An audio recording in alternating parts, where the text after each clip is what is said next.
estritamente crescente, estritamente convexa. Quando o x tende a zero por valores positivos, ela vai a menos infinito, certo? E quando o x tende a zero por valores... E quando o x tende a mais infinito, ela tende a mais infinito. Então, ela tem que ser assim. Estritamente crescente, subindo, subindo, subindo. Estritamente convexa, com cavidade voltada para baixo. E eu vou colocar aqui, ser um pouco mais fiel, tá? E vai a mais infinito, tá certo? Vai a mais infinito. Não esqueça disso aqui, ó. E a função invertível. Isso será explorado na próxima aula. Agora é bom observar uma coisa, ó. Pergunto a vocês. Qual é a derivada do logaritmo natural no 1? É 1. Derivada do logaritmo natural em x é 1 sobre x. Então a derivada do logaritmo natural de 1 é 1. Tá? Portanto, a reta tangente aqui é a reta que passa por aqui com coeficiente angular 1. Mas a reta que passa por aqui com coeficiente angular 1, essa reta tangente, é a reta que passa por aqui, ó. Que reta é essa? É a reta de equação y igual a x menos 1. E aí você vai concluir que o logaritmo natural, a intuição diz que o gráfico do logaritmo natural, como ela passa, né, com concavidade para baixo, ela fica abaixo dessa reta.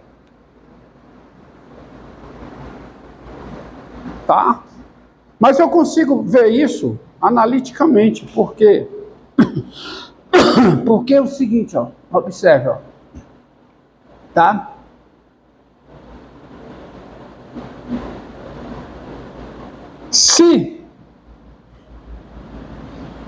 Se você tem U maior que 1, o que acontece com o inverso de U, que é menor que o inverso de 1, que é 1.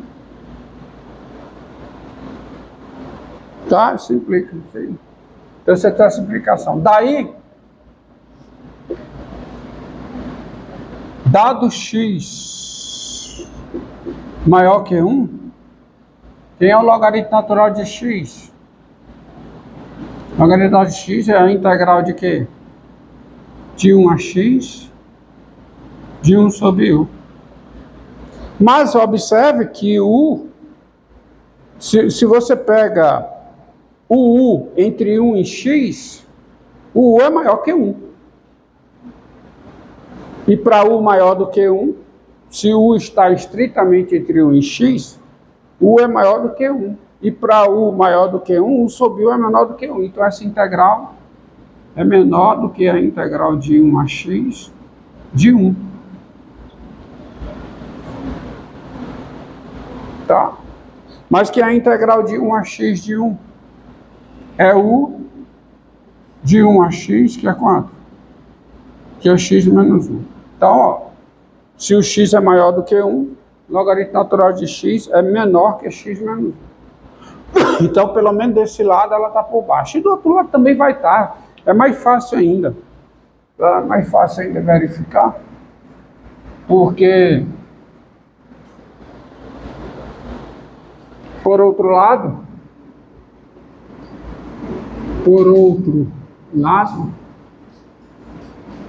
tá? Bem, deixa eu botar aqui. Deixa eu botar assim que fica melhor a redação. Se você tem U entre 0 e 1, se você tem U entre 0 e 1, o que acontece com 1 sobre U? Maior que 1.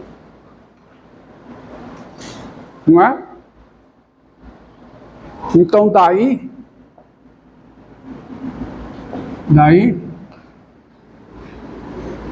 dado x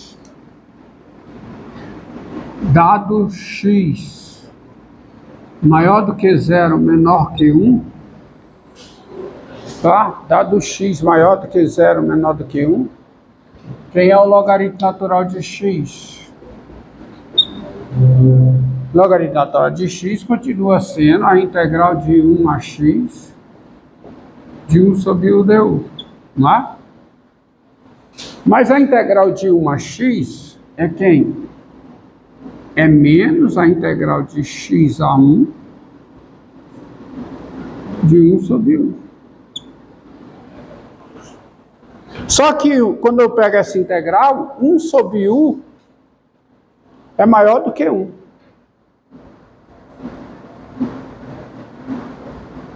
Então, essa integral aqui com menos é maior que a integral de x a 1 de 1, multiplicado por menos, tá? Então, você observa que nessa situação, ó, a integral de x a 1 de 1 sobre u é maior que a integral de x a 1 de u. É maior. Mas se eu multiplicar por menos 1, que é colocar o menos na frente, fica o quê? Fica menor do que isso. Então, isso aqui é menor do que menos a integral de x a 1 de 1. Mas a integral menos a integral de x a 1 de u é a integral de 1 a x de 1. Mas quem é essa integral? Também é x menos 1. Mesma razão. Então, não importa, por um lado ou pelo outro, o logaritmo natural de x, ele é o quê? Ele é menor do que x menos 1. Então, de fato, aqui está sempre abaixo dessa reta, não tem jeito. Ou seja, eu demonstrei que o logaritmo natural de x é menor que ou igual a x menos 1, qualquer que seja o x positivo. Não, você demonstrou que era menor. Não. Porque se eu pego x positivo, o x pode ser 1. E no 1, quanto é isso aqui? E quanto é isso aqui? Aí eu tenho igualdade. Então, tá, o que é verdade é, isso é verdade, e a outra verdade, qual é?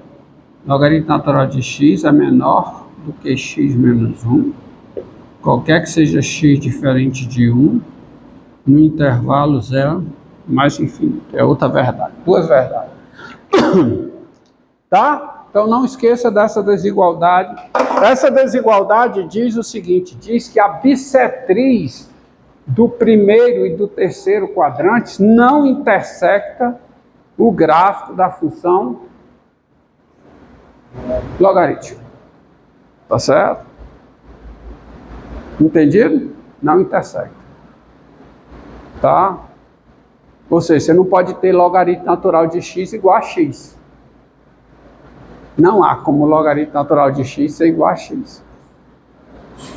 Certo? Porque a bissetriz do primeiro e do terceiro quadrantes é maior, está acima do gráfico do logaritmo. Isso aqui é menor do que x, né? Isso aqui, ó, isso aqui é menor que x. O logaritmo natural de x é sempre menor do que x. Tá? É uma estimativa do logaritmo natural. Tá? Então tá aí. Então o logaritmo natural é uma função que invertível, é uma função invertível, satisfaz essas três propriedades e observe que essa propriedade aqui é para Q racional, pois ainda não foi definido potência com expoente real. A definição que você tem de potência vai até expoente racional. Você não tem, por exemplo, o que significa 2 elevado a π, ou 2 elevado à raiz quadrada de 2. O logaritmo natural será usado para definir isso. O que é 2 elevado à raiz de 2, o que é 2 elevado a π, por exemplo. Tá? Mas, ainda, essa função não tem nada a ver com o que você traz de conhecimento de logaritmo do ensino médio, a não ser o nome e essas três propriedades. Porque o logaritmo que você traz do ensino médio é o inverso da função dita lá, função exponencial. Coisa que eu não tenho aqui. Tá? Tudo que eu fiz aqui foi a partir desta definição. Tá? Então ainda não tem. No final vai se fechar a coisa, mas ainda não tem. Ou seja, você não pode usar nenhuma propriedade lá do ensino médio, a não ser para concluir coisas sobre o logaritmo natural. Tá? Mas o logaritmo natural é diferenciável, a função é estritamente crescente, estritamente convexa, tem esses limites, portanto ela é injetiva, porque ela é estritamente crescente, ela é sobrejetiva por causa disso aqui, da continuidade, teorema do valor intermediário, e aí ela é invertível. E a sua inversa é o assunto da aula que vem, da aula de amanhã, que é a função exponencial. Tá? Mas isso fica para amanhã. Pronto, tá aí, pode encerrar.